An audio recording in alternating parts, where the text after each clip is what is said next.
हाय दोस्तों, मेरा नाम अर्जुन है और आप देख रहे हैं मिस्टर हॉरर हिंदी चैनल, जहां मैं आपके लिए लेकर आता हूं सबसे खौफनाक और रोमांचक कहानियां। आज की कहानी आपको रातों की नींद उड़ा देगी, क्योंकि इसमें छिपा है एक ऐसा भयानक राज जिसे सुनकर आपके रोंगटे खड़े हो जाएंगे। एक मासूम लड़की के जीवन में अचानक अजीबोगरीब घटनाएं होने लगती है और एक पुरानी छाया उसका पीछा करती है। ये सिर्फ एक सपना था या फिर हकीकत? क्या वो इस डर से छुटकारा पा पाएगी या हमेशा के लिए इस खौफ में जीने को मजबूर हो जाएगी? जानने के लिए जुड़े रहिए, क्योंकि ये कहानी आपको अंत तक झकझोर कर रख देगी। एक रात लगभग 3 बजे सीमा अचानक जाग उठी। उसने सोचा कि वो बस किसी बुरे सपने से जागी है। वो कुछ देर तक अपने कमरे में बैठी रही, अपने दिल की धड़कनें महसूस कर रही थी। घर में गहरी खामोशी छाई हुई थी। दिल्ली के इस पुराने इलाके के मकान में रात का सन्नाटा कभी कभी अजीब तरह से डरावना लगने लगता था। सीमा ने घड़ी पर नजर डाली। ये ठीक 3 बजे थे। वो बिस्तर से उठी और पानी पीने के लिए कमरे से बाहर जाने का मन बनाया। सीमा को याद आया कि वो रात 11 बजे के करीब सोई थी। उस दिन वो अपने परिवार के साथ कोई खास योजना बना रही थी। अगले दिन वो चांदनी चौक की एक यात्रा पर जाने वाले थे और सीमा ने जल्दी सोने का फैसला किया था ताकि सुबह जल्दी उठ सके। सोने से पहले वो अपने विनी द पूह के प्यारे पजामे में थी और बिस्तर पर लेटकर थोड़ी देर मोबाइल पर गेम खेलने लगी थी। खेलते खेलते कब उसकी आंख लग गई उसे पता भी नहीं चला। लेकिन सोने के कुछ देर बाद ही सीमा एक भयानक सपने में चली गई। वो एक घने काले जंगल में थी। चारों ओर अंधेरा छाया हुआ था और उसे केवल एक अजीब सी रोशनी दिख रही थी जो उसके कदमों के साथ साथ चल रही थी। जैसे ही उसने आगे बढ़ने की कोशिश की, अचानक पेड़ों के पीछे से जोकर दिखाई देने लगे। बचपन से ही सीमा को जोकरों से डर लगता था और वो डर अब उसके सपने में हकीकत जैसा लग रहा था। जोकर उसकी ओर बढ़ने लगे। उनकी भयानक मुस्कानें और लाल पीले रंग के कपड़े उसे डराने के लिए काफी थे। सीमा के पास कोई चप्पल नहीं थी। उसने देखा कि वो एक सफेद रात का गाउन पहने हुए थी जो उसने कभी कभी नींद में पहना था। उसके पैर नंगे थे और जैसे ही वो दौड़ने लगी, उसके पैर नीचे की गीली मिट्टी में धंसने लगे। वो दौड़ती रही, लेकिन जोकर उसका पीछा कर रहे थे। वो बार बार गिरने और उठने की कोशिश करती रही। दिल की धड़कन तेज हो चुकी थी और उसे लग रहा था कि उसकी जान पर बन आई है। कुछ समय बाद उसे लगा कि वो काफी दूर तक दौड़ चुकी है, लेकिन अचानक वो एक बड़े पेड़ की जड़ से टकराकर गिर पड़ी। वो अंधेरे में कुछ नहीं देख पा रही थी और उसके गिरते ही सब कुछ काला हो गया। उसे महसूस हुआ कि जैसे वो किसी गहरे कुएं में गिर गई हो। उसका शरीर ठंडा पड़ने लगा और उसे कुछ भी समझ नहीं आ रहा था। जब उसकी आंखें फिर से खुलीं, तो उसने देखा कि चारों ओर वही जोकर खड़े हैं। उनकी आंखें उसे घूर रही थी और उनकी भयानक हंसी उसके कानों में गूंज रही थी। सीमा ने चीखने की कोशिश की, लेकिन उसकी आवाज जैसे गले में ही अटक गई थी। उसे लगा कि अब उसका अंत आ गया है। वो रोने लगी, अपने हाथों से खुद को बचाने की कोशिश करने लगी, लेकिन कोई रास्ता नहीं दिख रहा था। तभी अचानक उसकी आंखें खुलीं और वो असली दुनिया में वापस आ गई। लेकिन उसकी हालत खराब थी। वो पसीने से तरबतर थी। उसका दिल जोरों से धड़क रहा था और कमरे में ठंड होने के बावजूद उसका शरीर गर्मी से जल रहा था। घबराहट में वो उठी और देखा कि बिस्तर से सारी चादरें हट चुकी थीं। उसे महसूस हुआ कि वो जिस पजामे में सोई थी वो अब उसके शरीर पर नहीं था। उसकी जगह वही सफेद गाउन था जो उसने सपने में पहना हुआ देखा था। ये देखकर उसकी सांसें थम गई। उसके पैरों पर कीचड़ और गंदगी लगी हुई थी और कमरे का दरवाजा थोड़ी सी दरार से खुला हुआ था, जबकि उसे याद था कि उसने दरवाजा अच्छी तरह से बंद किया था। सीमा स्तब्ध रह गई।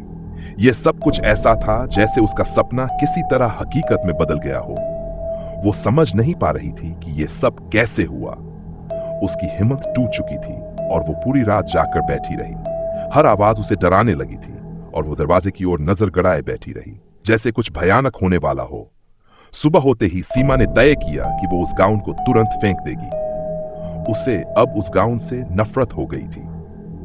उसने जल्दी से तैयार होकर अपने परिवार के साथ चांदनी चौक की यात्रा के लिए निकलने का फैसला किया। लेकिन एक और अजीब घटना उसकी प्रतीक्षा कर रही थी। उसकी मां ने नाश्ते के वक्त पूछा कि कल रात को घर का दरवाजा किसने खोला था, क्योंकि उन्होंने सोने से पहले हर दरवाजा ठीक से बंद किया था। यह सुनते ही सीमा का दिल बैठ गया। दरवाजे का खुलना और उसका सफेद गाउन में होना, यह सब उसे और अधिक उलझन में डाल रहा था। सीमा ने यह घटना किसी से साझा नहीं की। उसका डर और शक अब उसके मन के अंदर गहरा हो चुका था। वो इस डरावने अनुभव से बाहर आने की कोशिश कर रही थी, लेकिन हर रात उसे वो सपने फिर से परेशान करने लगे। वो सोचती थी कि कहीं यह सब उसके साथ सच में तो नहीं हुआ था। क्या यह कोई साया था? क्या वो सपने में ही किसी और जगह चली गई थी? इन सवालों के जवाब उसे कभी नहीं मिले, लेकिन एक बात तो पक्की थी, वो रात उसकी जिंदगी में हमेशा के लिए डर की छाया छोड़ गई थी। अब इस सपने ने उसका पीछा नहीं छोड़ा। हर रात उसे वही डरावनी चीजें महसूस होती। उसने कभी नहीं सोचा था कि सपने इतने हकीकत बन सकते हैं, लेकिन अब उसकी नींद में हमेशा यह भयानक सोच रहती थी कि कहीं वो जोकर वापस तो नहीं आएंगे। सीमा उस दिन के बाद से जैसे एक अलग ही दुनिया में जी रही थी। उसका मन हर पल बेचैन रहता था और उसे घर के हर कोने में अजीब सी डरावनी बातें महसूस होने लगी थी। वो जब भी रात को सोने की कोशिश करती, उसे बार बार वही डरावने जोकर और जंगल याद आने लगते। वो बार बार सोचती कि क्या वो सब सच में हुआ था या फिर उसका सिर्फ सपना था। कुछ दिनों बाद उसके परिवार ने जयपुर की एक यात्रा का प्लान बनाया। राजस्थान का गुलाबी शहर, जो अपनी खूबसूरती और किलों के लिए जाना जाता है, सीमा के मन को कुछ राहत देने का एक अच्छा मौका था। उन्होंने आमेर किले में रुकने का फैसला किया, जो अपनी रहस्यमय कहानियों और राजाओं के इतिहास के लिए मशहूर है। सीमा को उम्मीद थी कि नई जगह और परिवार के साथ समय बिताने से उसका मन हल्का हो जाएगा। रात के समय जब सभी सोने के लिए तैयार हो रहे थे, सीमा ने फिर से वही अजीब बेचैनी महसूस की। उसने सोचा कि यह उसके डर का ही परिणाम है और खुद को समझाने की कोशिश की कि यहां ऐसा कुछ नहीं हो सकता। वो अपने परिवार के साथ ही थी और उनके साथ होते हुए उसे डरने की कोई जरूरत नहीं थी। किला रात को बहुत शांत और डरावना सा लगने लगा था। पुराने पत्थर की दीवारें, हवाओं का शोर और दूर से आती हल्की सी चीख जैसी आवाजें माहौल को और भयावह बना रही थीं। सीमा ने जैसे ही सोने के लिए अपनी आंखें बंद की, उसे लगा जैसे कोई उसके पास आकर खड़ा हो गया हो। उसने छत से अपनी आंखें खोली, लेकिन कमरे में अंधेरे के सिवाय कुछ नहीं दिख रहा था। वो बेचैन हो गई। अपने बिस्तर से उठकर उसने कमरे के बाहर झांका। आमेर किले के अंदर का गलियारा खाली था, लेकिन अजीब सी ठंडक महसूस हो रही थी। दीवारों पर पुरानी पेंटिंग्स थी जो उसे जैसे घूर रही थी। उसे लगा कि वो शायद बहुत ज्यादा सोच रही है और डर से खुद को कमजोर बना रही है। वो वापस अपने बिस्तर पर लौट आई, लेकिन उसकी नींद फिर से गायब हो चुकी थी।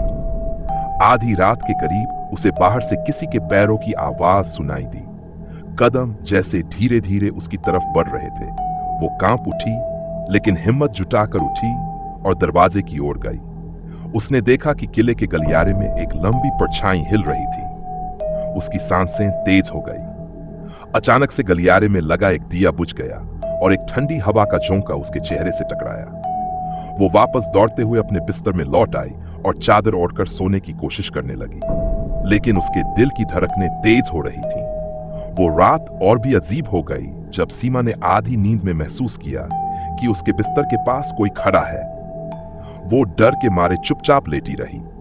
उसे अपने पैरों के पास हल्की सी हरकत महसूस हुई, जैसे कोई उसे छू रहा हो।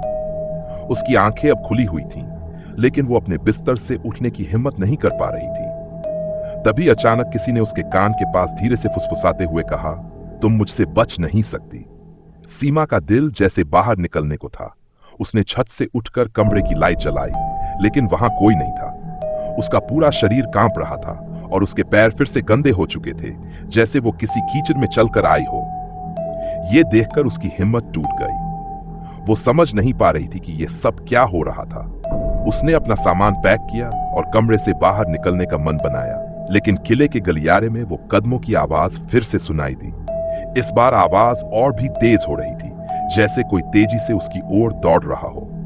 सीमा ने तुरंत कमरे का दरवाजा बंद किया और अंदर ही बैठ गई। उसके शरीर में इतना डर भर चुका था कि वो हिल भी नहीं पा रही थी।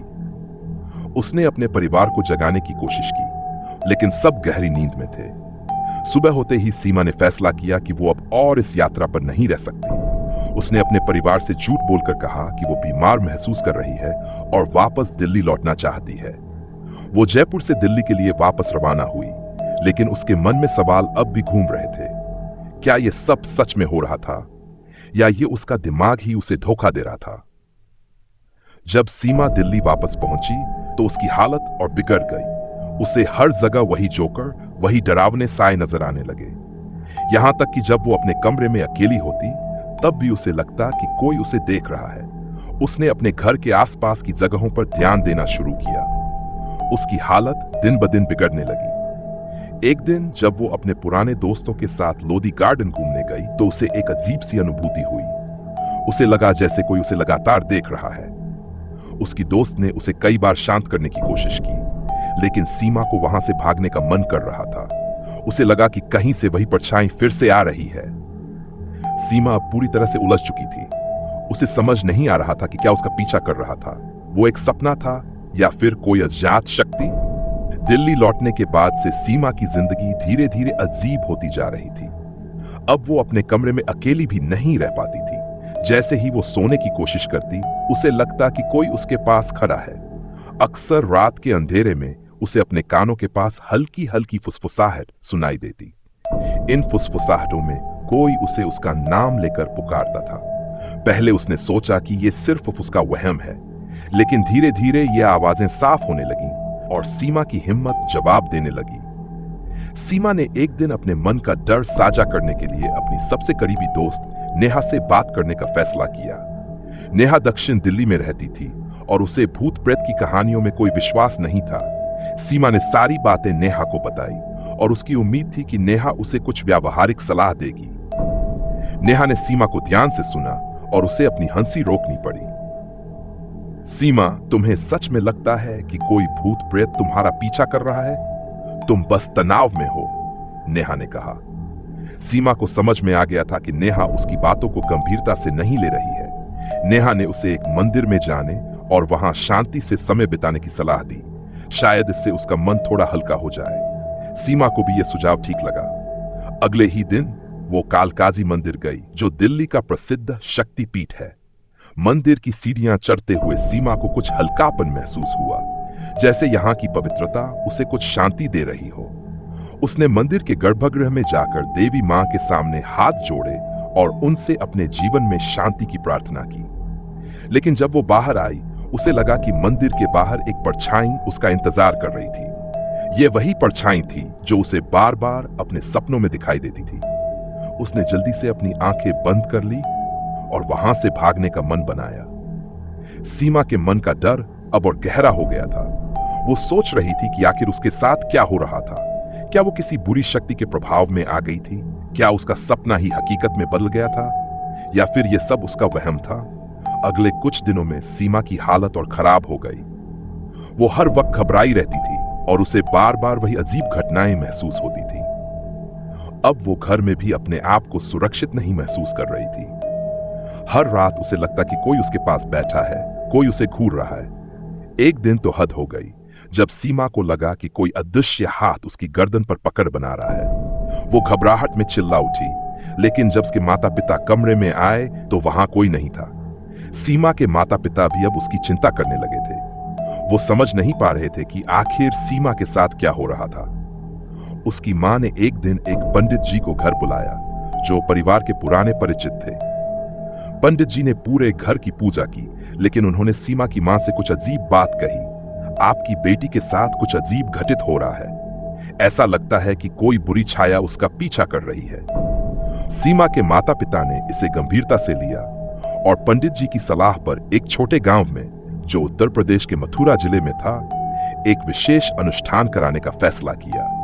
यह गांव अपने पुराने मंदिर और तंत्र मंत्र से जुड़े अनुष्ठानों के लिए जाना जाता था।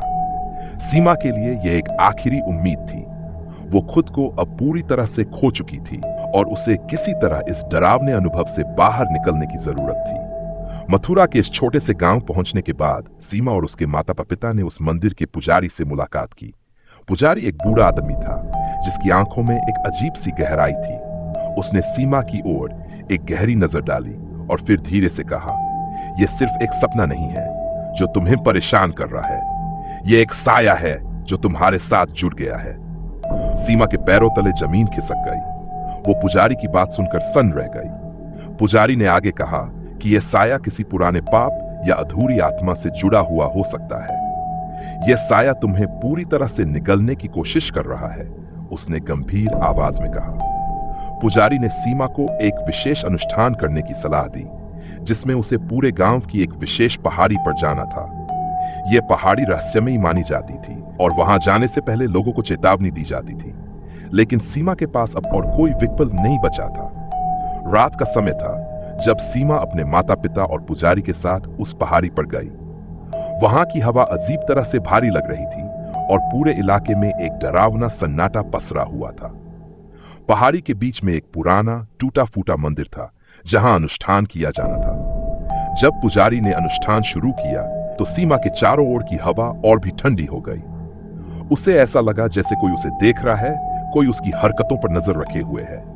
अचानक सीमा को उसी परछाई का एहसास हुआ जो उसे पहले भी दिखती थी, लेकिन इस बार यह परछाई और भी बड़ी और डरावनी लग रही थी। पुजारी ने मंत्रोच्चारण तेज कर दिया, लेकिन जैसे ही मंत्र की आवाज तेज हुई, परछाई और भी नजदीक आने लगी। सीमा के मन में अब एक ही सवाल घूम रहा था, क्या यह अंत है? क्या वो इस भयानक छाया से कभी छुटकारा पा पाएगी? अगले हिस्से के लिए आदेश दें और कहानी को जारी रखूंगी।